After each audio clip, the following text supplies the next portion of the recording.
Good morning dear students and welcome back with the same topic fiber to fabric.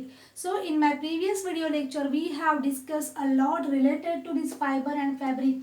What are the types of fibers, plants fiber, animal fiber. Also we have studied about wool and the processing of wool. And in my previous video lecture also we have studied about rearing of silkworm. And I also told you story related to what students? Discovery of silk. Yes. So you all have studied about all these points. Now we are going to start our next point, processing silk.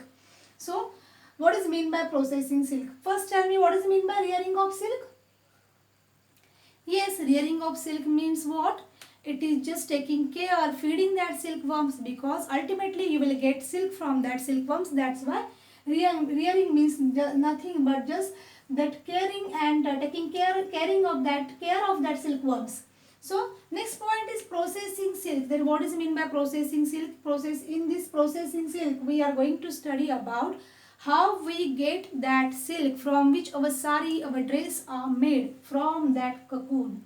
That cocoons we have studied in earlier video lectures. What about the stages in the life cycle of silkworm that we have studied.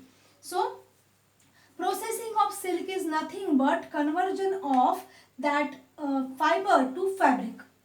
Means silk fiber to fabric. How that fabrics like silk sari and dress material, that how that made from that silk fiber, that we are going to study now. So this processing of silk consists of 5 steps. You can see here 5 steps are there. First step is that cocoons are collected. What is mean by cocoon?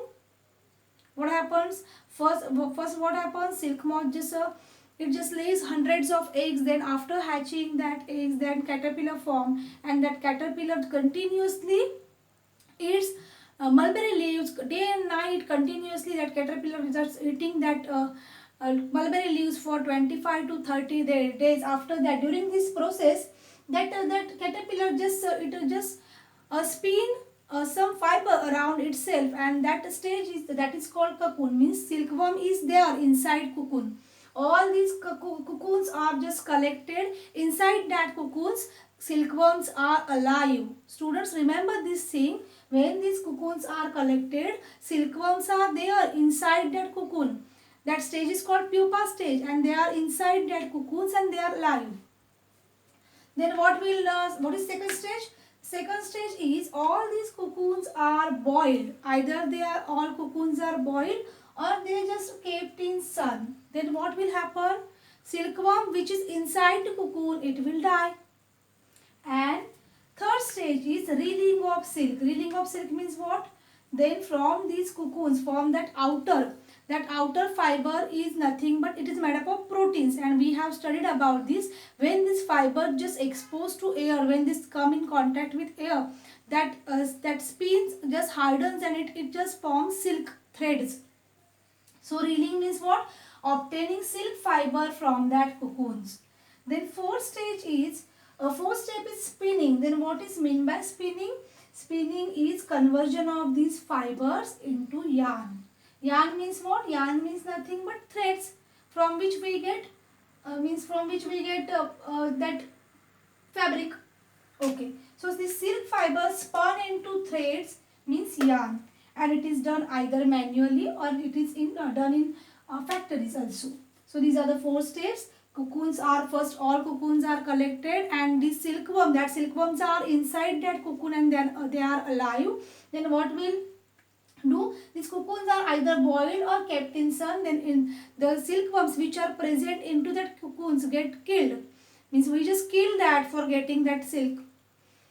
Then reeling means what? Obtaining silk fibers from that cocoons. Spinning is just nothing but conversion of fibers into yarn. And the last stage is weaving. So weaving is conversion of yarn into fabric. So when you just see any piece of your dress material, any cloth, when you just observe carefully, you just enlarge that, you will see this type of structure.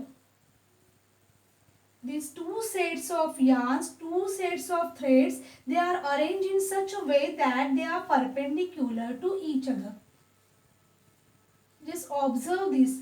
If you have any piece of old cloth, then just observe that, and you will see that two threads are just arranged in such a way that they are perpendicular to each other. So weaving is nothing but the process of arranging two sets of yarns, two threads together perpendicular to each other to make fabric. It is called weaving. It is done by looms. So the looms are either hand operated or power operated. So got it, student? What are the steps in the processing of silk? First step is just all cocoons are collected. Second step is that cocoons are boiled or are kept in sun. Third step is reeling of silk. Fourth is spinning, and fifth one is nothing but weaving. So have you seen this weaving?